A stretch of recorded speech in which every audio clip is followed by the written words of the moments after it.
Welcome to the Table Podcast, where we discuss issues of God and culture, brought to you by Dallas Theological Seminary.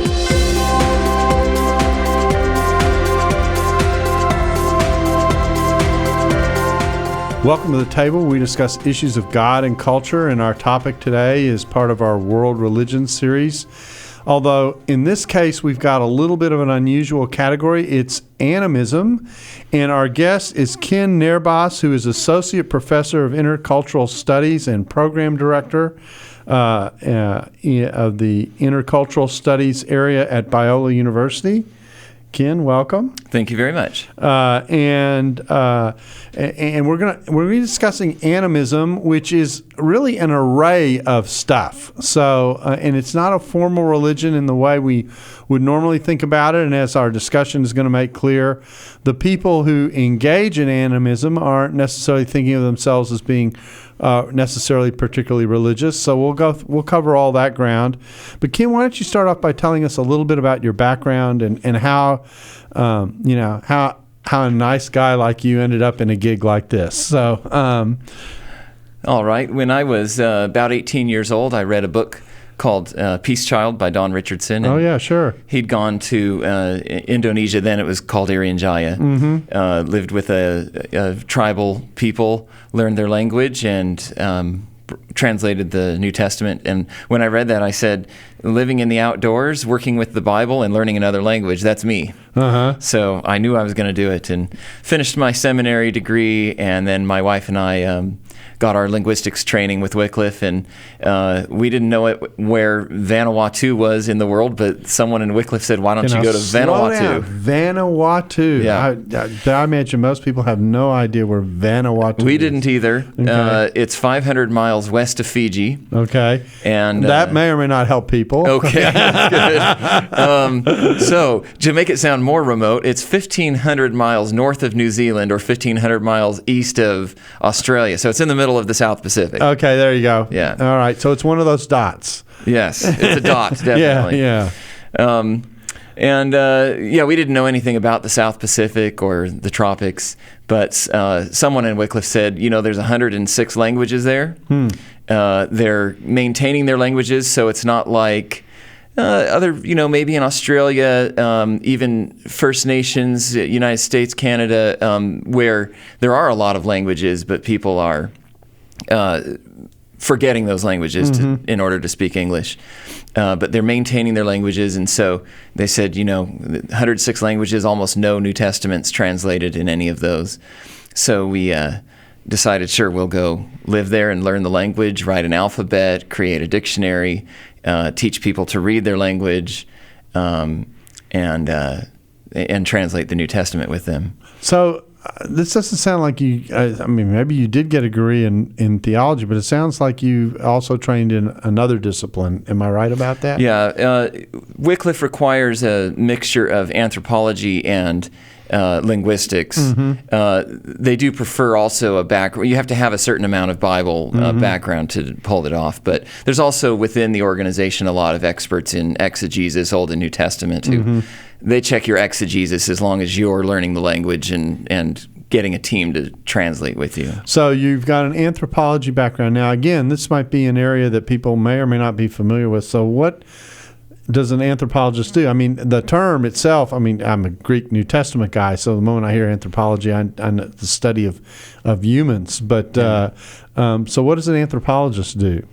Well, we were living with people that we thought of as more or less very similar to us, but we found out that there were drastic differences in worldview. And the time when I realized that, wow, the people we're living with are so different, I need to spend some time learning about different people and learning how to learn from them, what they believe, what makes them tick, what their values are. There was a man who was digging a well on Sunday on our island, and it was in the sand, and it collapsed on him.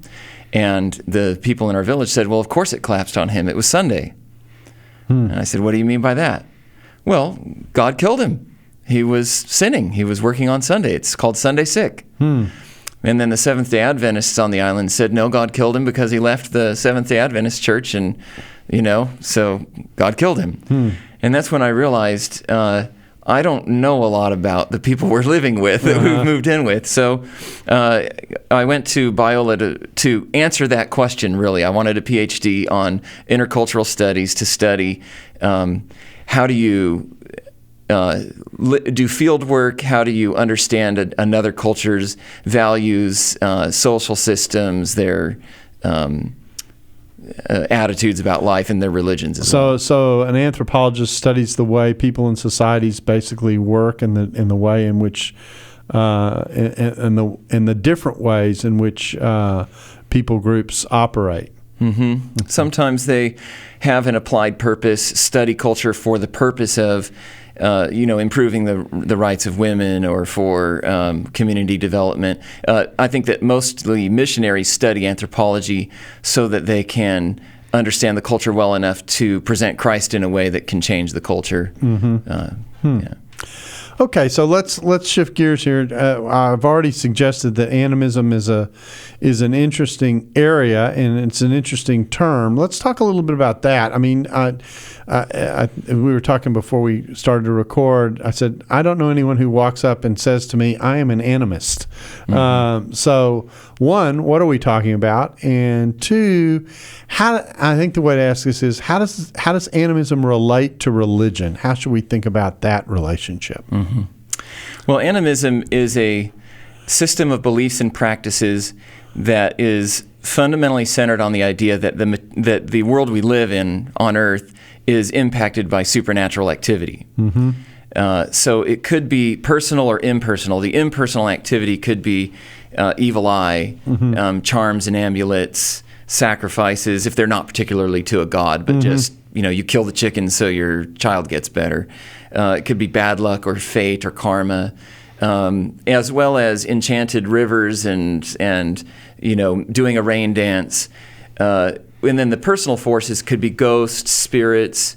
Once these personal spirits begin to be kind of like gods, you move out of animism into polytheism. Mm-hmm. Now, it may seem like when I talk about magic and witchcraft and sorcery or voodoo and such, that it sounds either like it's the thing of fairy tales, or that no one mm-hmm. alive must practice this. But in reality, most people from Africa, South America, throughout the Pacific, and even many parts of Asia, have beliefs that the supernatural world impacts life on Earth, and so they read tea leaves. They avoid walking under a ladder or letting a black cat cross their path, mm-hmm. or they perform, like I said, rain dances, or they see a shaman to heal their child. So this is basically the variety of ways in which humans connect to supernatural forces, but it isn't run by explicit doctrines. There's no holy book, or if there are, it's related to incantations and that kind, how to engage the spirits, if you will. So it's basically an approach that attempts to be sensitive to the spirit world that's around us. Does that mm-hmm. be a good generic description of it? Yeah, some anthropologists have tried to describe what we call animism, right, as basically magic. Uh-huh. Others have thought that it was primarily about the soul. What happens? Why do you get sick? Does your soul leave? Others have thought, had like Freud had other explanations. It was basically wishful thinking, mm-hmm. or displacement of desire. So different people have had different ways of explaining it, but universally there's just a sense that when something bad happens, it wasn't just an accident. Mm-hmm. That's really like even though there's no holy book, that's the tenet. Like number one uh-huh. proposition would be, if something bad happens, someone must have caused it. Either I did something bad or you did something bad to cause me to have a misfortune in my life. So you're negotiating with the invisible world in a lot of ways. Trying to control it. Mm-hmm. In that sense, it's more appealing maybe than belief in a distant God, because maybe I don't have any control over a God who dwells in heaven, mm-hmm. who I've never seen, but at least I can take this rock into a garden and wash it and make my breadfruits grow or my coconuts, So, healthy. and I imagine it takes many forms. It can the spirits can be seen as being detached from nature. The spirits can be seen as being within nature. I mean, what's the relationship to the natural material world? Yeah, I think that outsiders have tried to locate, what is this spirit? What is it in the rock? Is it in the river? I don't know that many animists feel a need to answer or to systematize it to make it coherent, they just would say, well, it's just a fact. It's just a brute fact, The way that the universe works is that river is enchanted. That rock makes a coconut tree grow without needing to explain where the spirit is or why it's there or how you know that really. Yeah. And in fact, one of the interesting things in trying to prepare for this, since I am not an animist, is actually reading the variety of ways in which this has manifested itself globally. In I'm going to say this wrong. Is it Vanuatu? You got it, yeah. Okay. You came across this. So talk a little bit about, so you're coming from the United States, Wycliffe has encouraged you in relationship to your gifts to go and translate the Bible into this culture. You walk in and you realize, I really don't know what makes these neighbors tick. And you decide to take that on and boom, you encounter this. Do you remember what that was like? I mean, I think the first Sunday we were there, we were at a church service. The leading elder in the church had been planted for 2 years there in this people group. So the church is very, very new. Very new, no New Testament, okay. no scripture, no hymns in the language. So what someone from outside of the language group had come in and said, here's how you go to church. You build a building out of bamboo. You stand up, sit down, put on a white shirt, black pants. You're an elder, you're a deacon. Sing these songs in English, read this book in English, And that's really basic Christianity. Yeah, not very heavy on the doctrine or repentance. Yeah, right.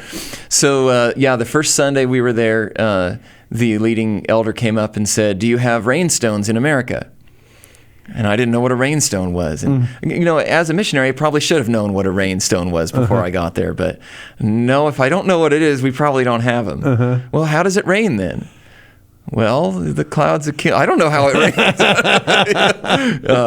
But that was our first introduction. When the leading elder was also a shaman who traced his ancestry back to a certain devil. And he described certain sicknesses as being yellow, or if someone got sick, he would chew on a certain leaf and sit under a certain tree that was enchanted, that would make your body go numb if you went near it, and he would divine why you got sick. And so these were... it was very common for one of the church leaders was in charge of making the taro, which is like a starchy potato. They would send him off for 6 months to do the magic to make the taro grow, but he was also an elder in the church. And so there was no sense that this was peculiar or non-Christian, because if I had said, don't do magic, don't trust in evil spirits, they would agree entirely, because doing the rainstone isn't magic for them. It was just a law of nature. This stone, everything in the earth is created by God. The stone was created by God. Therefore, in some syllogism, God must have created this stone. The stone makes rain. God gave us the rainstones. And so we're actually fulfilling our Genesis 2:15, commandment to be fruitful and multiply by making rain, making taros grow, healing our kids through chewing on leaves. Managing the earth.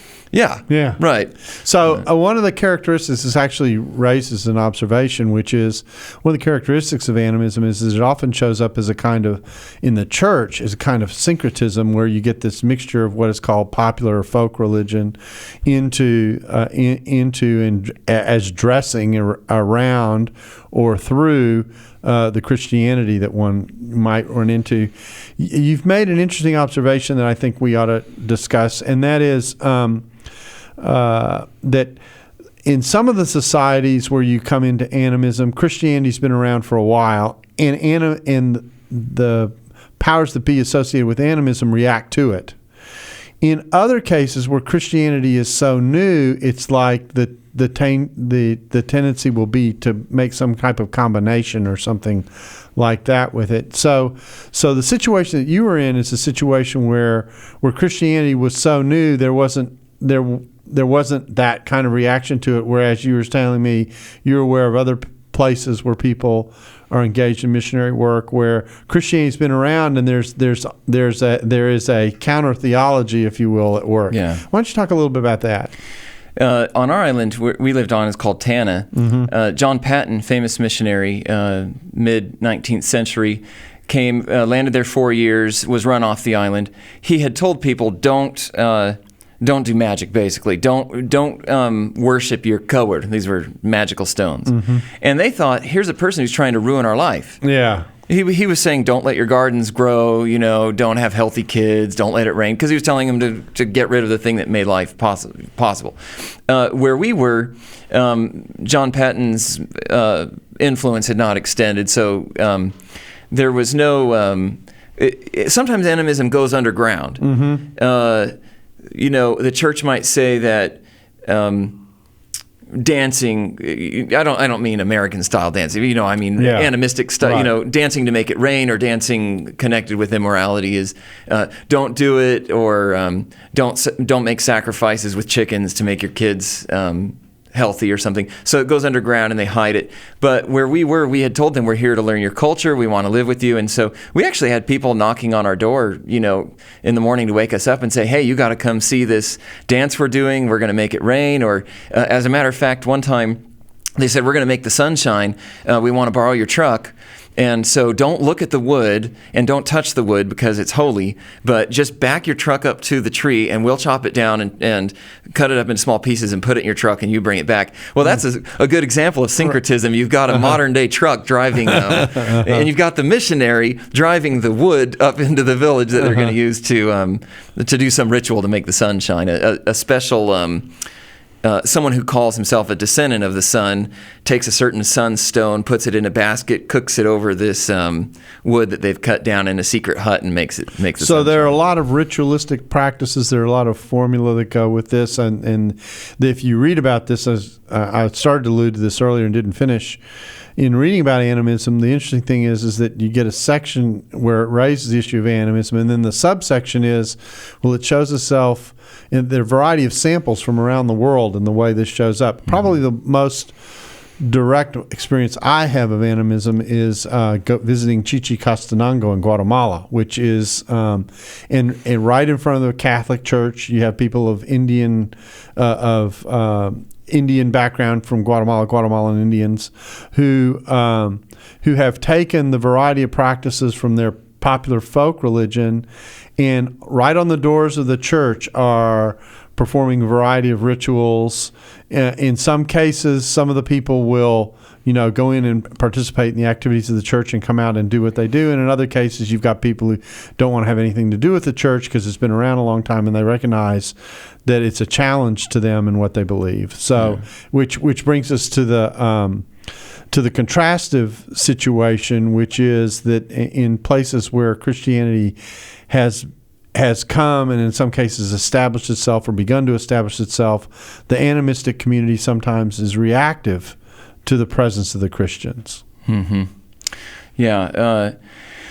Certain practices, can be very fuzzy. If I take a Bible and lay it on your head, is that kind of just symbolic, or am I doing something animistic? Do I think that I'm healing you because I have the power, or because now God has to obey me because I put a Bible on your head?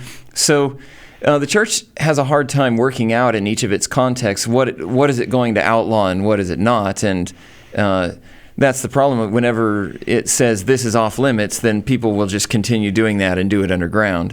They might pay the shaman on the side. Typically what people will do is they will hedge their bets and try all avenues. Go to church, obey all of the church's rules, give your maybe your tithe or something, pray, ask the pastor for prayer and anointing, and go see the shaman, and go to the hospital and get the pills.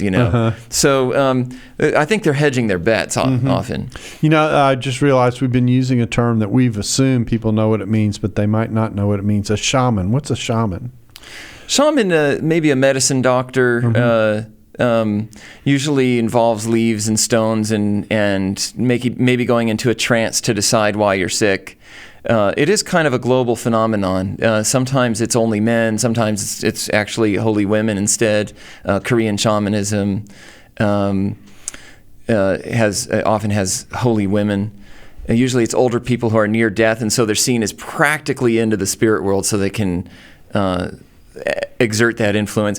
Usually a shaman has to have some sort of supernatural experience in their life to get that status, near death, struck by lightning, or just had a vision or a dream. And so, but again, people will hedge their bets. They'll go pay different shamans, you get a chicken, you get a chicken, you get a chicken, and whichever you figures out why I'm sick and I get better, you're the one that did it or that healed it. Interesting. So, the interesting thing about this is that it really does manifest itself in a variety of ways around the world, and yet at the same time, there are certain consistent things about it as well. That it is a concern with the spirits, a concern to either control or placate or honor the spirits in such a way. One thing we haven't talked about yet, may have to extend to the other side of the break, is the role of ancestors in some of these movements and the way in which they are viewed, so that it becomes a way of connecting to family and family history.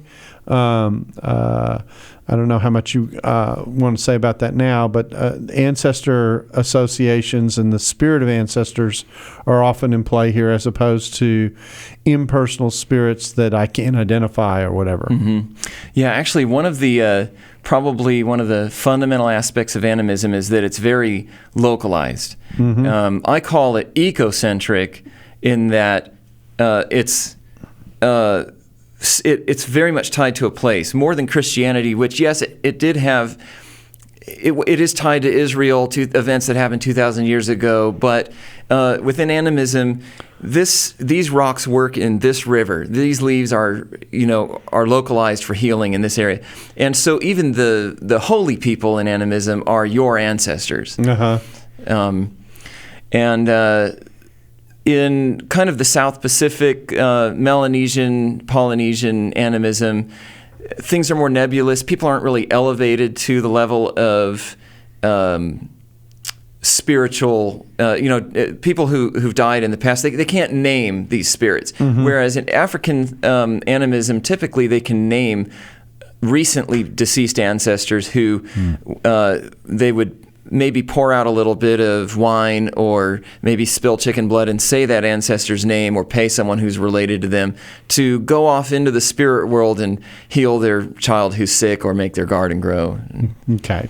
We've talked about magic. We've talked about the presence of spirits. We've talked about ancestors. We haven't talked so much about rituals. What rituals are associated with animism, or the kinds of rituals, probably a better way to ask the question. And you said that people would come and say, "Oh, you've got to see this. This is part of what we do." So talk a little bit about that. It seems to be a human universal. All cultures seem to have both rites of passage and rites of intensification. Mm-hmm. The rites of passage in animistic societies there can actually be many. From just to give our island as an example, Tanna in Vanuatu, when a child's born, they would have a ritual. The woman goes into hiding. When his umbilical cord falls off, when his first tooth falls out. Mm-hmm. Interesting thing we haven't mentioned about animism, it is a belief in two laws about nature. Mm-hmm. One is the law of contagion, which is if two things that used to be in contact with each other continue to exert an influence on each other. So if a tooth falls out of a baby, that's spiritually charged, and if you get hold of that tooth and burn it in a fire, my child might have a fever. And so they need these rituals to decrease the anxiety of the umbilical cord fell off. What if someone gets it? Bury it well, burn it well, do something magical or supernatural to avoid the law of contagion that someone might perform black magic on my child. And of course, if your child dies, then everyone looks back and says, well, what'd you do with the first tooth when it came out? What'd you do with the umbilical cord? Did your wife go into hiding after the placenta came out? What'd you do with the placenta? The other law is the law of imitation, which is that things that sound or look alike exert an influence on each other. So if I make the sound of rain, it'll rain. If I make something that looks like a coconut wet and healthy, basically, smooth it all up, then my coconuts will be healthy. These rituals exist to decrease the anxiety about the spiritual nature of life, or these laws. Beyond the first tooth, then a puberty ritual, that's seen as a very dangerous period in life. Are you a man or a boy? Or, how do you fit into society? And very anxiety producing. And so we'll put you in hiding until we know you're safe. You're no longer spiritually dangerous. And funerals, of course, are the biggest example of when you die. We don't know how long your spirit's going to hang around and taunt us. So a funeral can last a month. You can't shave. You can't peel any potatoes or anything because you might cut yourself. You can't stay inside that person's house. It might collapse on you. And so animistic funerals can be very involved in burn everything related to that person and don't say their name ever again because we don't know how long that spirit hangs around.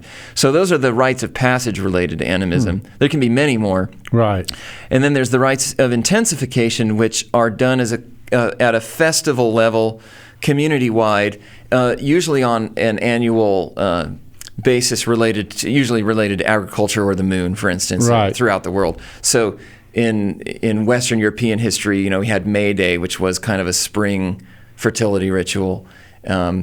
There's new moon rituals. Again, it's fear about, is it last month or this month? Is it a spiritually charged time? Rituals, where we lived, there was a ritual every single night at sunset, which was seen as the most spiritually charged time of day because it was neither day nor night. Were the spirits out? Had they been in the daytime? You would assume spirits wouldn't be as active, I guess. Something in animistic logic would say that. But right at sunset, and so that's the time when every day they would make an incantation to the spirits and get stoned on a pepper plant called kava and communicate to the spirits. So there's a whole array of practices, and all this is designed to try and manage and control or placate, or variety of motives, really, what's going on. And, of course, this is global. This happens in different parts of the world. You were in the Pacific. I think you told me you were supervising a dissertation that deals with animism in Zambia, which has some shared characteristics with some of the stuff you experienced, and then some peculiarities with. So it's a very localized, decentralized response to the world that we're dealing with here. So in some senses, it's a little harder to package than, say, a Judaism or an Islam or a Buddhism. Let's shift gears here. What's the attraction? What causes people to be an adherent? Fear, community. I mean, what's going on? It seems. I think. One of the attractive parts is you can control your life. If you do all of this magic, do the umbilical cord ceremony right, do the funeral right, do the new harvest ritual right and the new moon ritual right, then your food will grow, you won't have any sicknesses. And so there's it is a decreasing of anxiety or fear about what if something goes wrong. If you get along with people and you don't go into the taboo places, then everything's going to go well. That thinking is transferred to Christianity then in animistic backgrounds. So when we came into our village, they explained to us, ever since we started going to church, there's been no sickness, no mudslides, no hurricanes, because we're obeying all the rules, they were saying. Well, part of that was a bit disturbing to me because I had made a lot of hospital runs. But there was this need to kind of fit their life experience into their logic, which was, surely if you follow all of the rules, everything will go okay. Yeah. So there's a bit of a deception in there that you can be good enough and that your life will go well. So yeah, part of it's placating fear. I think part of it is common sense in that there seems to be built something into human nature that says, if you do something wrong, something bad should happen to you. That's just built into we feel like that's just. And so animism has a quick answer for that. It says, if your wife had a miscarriage, well, obviously you did something wrong. If your son fell out of a tree, someone caused that. And so there's common sense that if someone was mean to you, they're going to get their just desserts someday. And in a sense, they have a theodicy that works in that they're saying that everybody eventually gets what's coming to them. Interesting. It's and are there? There's a sociological dimension to this too. Everyone kind of shares in this locally, and so it becomes. Does it become localized? Is there any kind of community that's attached? I mean, these rituals are designed to attract groups, aren't they? They're just individualized. Yeah, I'm very glad you caught on that. It is very much about social cohesion. Typically, animism throughout the world is related to the production of food, food supply. And so you would have clans. This is true from Australia to the South Pacific to Africa, where one clan is seen as, let's say, the wheat clan, and one's the pig clan, and one's the corn clan or something. And each of them is in charge of a certain ritual throughout the year where they engage in this ritual, and then they're paid for it by the other clans. And so you need to keep those people on your good side, because if you don't pay them the homage, really the mats, the pigs, the chickens in payment for them doing their corn sacrifice or their yam sacrifice, then maybe you'll have a bad harvest. So there's something that says we need to keep all of you in allegiance to us. It's an alliance that says as long as we all get along and keep reciprocating and looking out for each other, then we'll keep taking care of each other's food supply. And the other, just an example of how that affects Christianity. Let's say that one man is the potato, is in charge of the potato magic. And he decides he's going to be a Christian and he's no longer going to do potato magic. That's not his decision to make, because he lives in a community of 250, 500, 1,000 people that says, if our potatoes don't grow, it's your fault. And they can be absolutely furious about that. So he will be blamed then probably not just for a potato failure, but for every single accident that happens in the village is because you weren't doing your part. And so it really keeps the belief in these rituals tied to clan allegiances perpetuates it. It's very hard to break out of it, or you are responsible for sickness, mudslides, deaths, and yeah. Interesting. So let's shift gears a little bit, because I mean, not everyone lives on Vanuatu, and so but they might encounter animism if they travel and go out and visit. Oftentimes in especially in rural areas and that kind of thing, often these activities are associated there. And we might think, well, we never see elements of animism in our own life. But in fact, aren't there overhangs of this that we do see in some, if I can use the word, encroachment of its presence in our own context that we might encounter? It might not. I mean, animism doesn't have a formal character, so it's like it's there and around, but you don't. Like I said, no one walks up and says, "Oh, I'm an animist." So how do we see it? How might we see it in our own context? Where might people be experiencing this and be unaware of it? It's shocking how recent we as Western Europeans were animists, and even post-Reformation, the Salem witch hunts, and but more recent, any sense. We have it in our modern vocabulary. If I'm sending you positive energy, just think good thoughts. The sense that you can control your environment by what you think. We sometimes we talk about having bad luck, and I'm not sure if that means just a misfortune or that it's something that somehow accumulates around you. Or if someone says, "Oh, deaths happen in three," calamities come together. Somehow there's something in the supernatural world that's causing tragedies to run together. I think that the way it encroaches in our Christian faith a lot is this sense that if something bad happens, I must have done something wrong, which of course there is.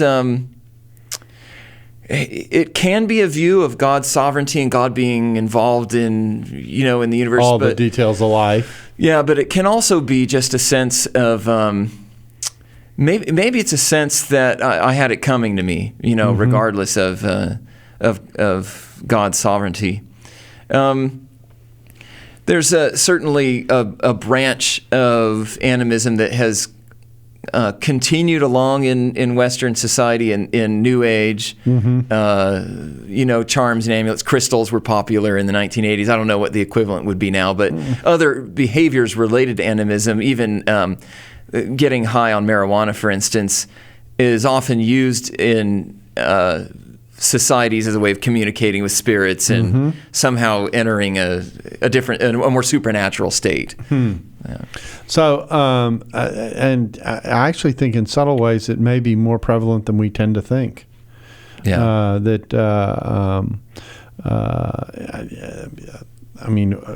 Something I remember growing up with, and didn't grow up in a Christian home, is we used to play with Ouija boards and that kind of thing. That's an animistic like mysticism, if I can say it that way. Sense that the spirits are hanging around, right? And, that we can cause them to talk to us. So the tarot cards and the palm readers, exactly. It's in some sense it's carnival, entertainment or something. But for other people, there's this sense of engaging the supernatural. Yeah, there's something real going on here. Okay, well, let's shift gears again and kind of go into our last area, which is as we think about the way in which the gospel speaks into this. Now, they're actually, the interesting thing about what I've heard you describe, say, like with the potato man and that kind of thing, is there actually are societal structures that are built in place that are impacted by engagement. Now, most people they're listening to this aren't necessarily missionaries who are walking into that environment, having to deal with that extent of reality, but for the missionaries that they support who do end up being in those places, I imagine that's a real challenge to introduce the gospel into something, into a culture that has this almost warp and woof character to it, that's wrapped into, over, under, around, and through the society that you're engaged with. I imagine that was a challenge when you were, of course, you were doing translation work, but still, when you're trying to introduce people to, why they should read a New Testament. We should explain that when you go to an island like you do with Wycliffe, the goal is you're helping them discover their language, write and codify it, right, and then turn around and try and translate, at least initially, a New Testament. And ultimately, I guess the goal is to put the Bible in that language. And we're talking about societies oftentimes where people, they don't have dictionaries, they don't have, they're starting from scratch. Why don't you talk a little bit about how that works? Yeah. Well, that is the difficulty. You cannot just come in and show the Jesus film and feel like your work of discipleship is done because of how tied animism is to society, to people's deepest worldviews. And so Christianity has often said, kind of like when we started with the podcast,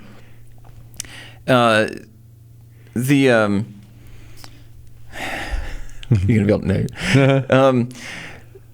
The church said, stand up, sit down, sing these songs, but didn't really get to the deep underlying worldview behind it. And so it's easy to just present the gospel and say, raise your hand, do you want to be a follower of Jesus? And people will say yes, They love to just have here's another spirit I need to cope with. Even the God of the universe, the creator of all, sure, I don't have a problem with that. I buy that, But it takes I think generations of interacting with these passages of Scripture to work out, what do you do when you're sick? What do you do when you want your garden to grow? And you can't solve that in 1 year even. And so the work of Bible translation is going through every single verse with a group of speakers of the local language and working through, what does this verse mean?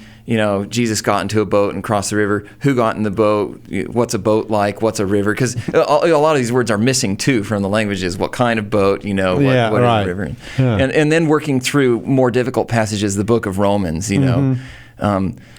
There are concepts that they've never even, that they didn't have categories for.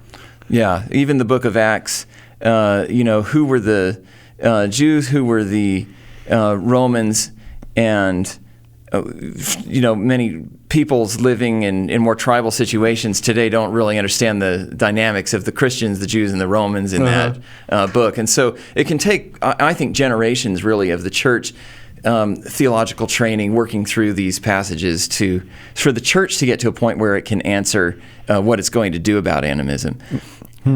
So it's because it runs so deep, it's actually very.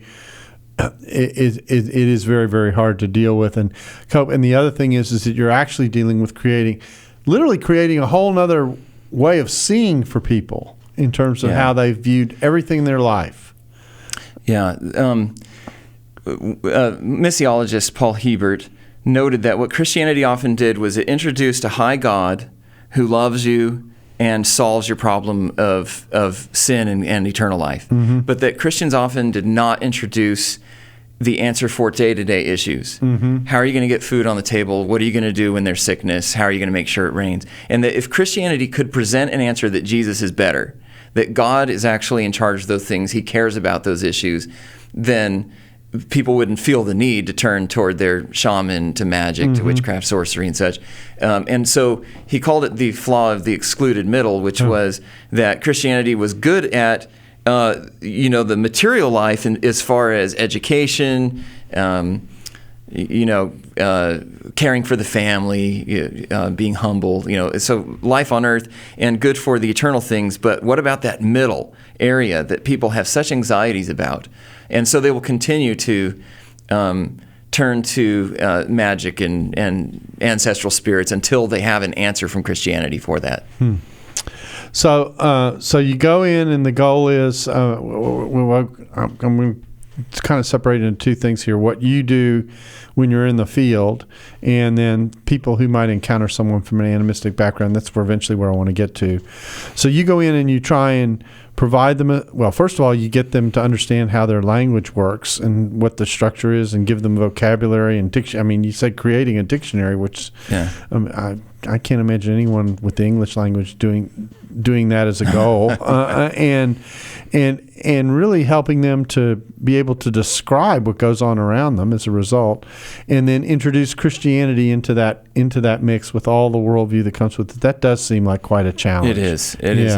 It's a longer than a lifetime challenge. Yeah. So you translate the New Testament. They have a New Testament. Then you go to work, or someone else does, on the Old Testament. The goal is eventually to put the Bible in their language. And then they have something that they can study and reflect on and get taught, etc. So that's the goal of the types of things that Wycliffe is doing. Let's talk about someone meets an animist, given the experience that you have with this. How do you inject Christianity into the conversation? What do you think are some of the things to be aware of as you have that conversation? The good news is animists are very happy to talk about the supernatural, very happy to talk about God even. So they're actually great mission fields if you want to have open conversations about God.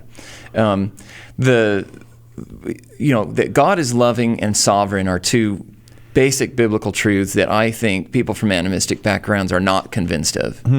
And so that God is powerful, yes, but often animists see God as subservient to the rules. The rule is what goes around comes around, that bad deserves bad. And so God is almost subservient to that surely if I sin, I have to be punished, period. There's no way around it. But to show that God is actually above that, and that he can forgive sins, that he's loving and not just an impersonal force. So you can't just say it once and someone will be convinced. It does take a lot of conversations on, if God's Father, what does that mean? Is he loving? Why do you suppose he created us? Because he delights in us, and so it would require years of working through. How have you seen God's faithfulness? Have you seen him forgiving? Are there circumstances where he wouldn't cause evildoers to receive their just deserts? So I imagine the category of grace becomes a problem. That is what's lacking. Yeah. In animistic background churches, the idea of grace is might be preached but not deeply believed. Yeah. So you're constantly bargaining with the gods, and you don't know whether the gods are capricious or not. So you have to placate them or cater to them to be sure that you're going to be okay and safe. Yeah. You have to, even if God is loving, there's the sense in animism, you still have to follow every single rule. And now that's what Christianity does, is in addition to following all of the animistic rules, you have to follow all of the rules in the Bible as well. And so, in a way, it's just heaped this extra law on them. So the danger of the syncretism is that it can lead to a kind of legalism in relationship to Christianity that becomes a problem. Typically, animistic background churches are very legalistic. The other danger is much more subtle, which is this sense that when things are going well in your life, what does that say? You must be a great person. You must deserve it. You're healthy because you've followed all the rules. And I think that that's equally deceptive, but we don't talk about that danger as much. You're doing well because God is good, not because you followed all the rules. Yeah. Well, the challenge of presenting grace is always a problem because we always want to take credit for what happens to us. Yeah. And, Ken, I thank you for taking the time to come in and talk with us about animism and to kind of give us a introduction to what it's like, its complexity, its depth, how it really does penetrate a society and thus is very hard to deal with on the other end. It's been a fascinating trip. We literally probably could bring in people from different parts of the world whose animistic experiences would be both similar and different, but the overall pervasive sense of how deeply people try and interact with spiritual forces when they believe that they're present is at the core of what animism is all about. And we thank you for helping us understand a little bit about how that works. Thank you for the opportunity. Yeah, and we thank you for being a part of the table, and we hope you'll join us again soon. Thanks for listening to the Table Podcast. For more podcasts like this one, visit dts.edu/the table. Dallas Theological Seminary. Teach truth, love well.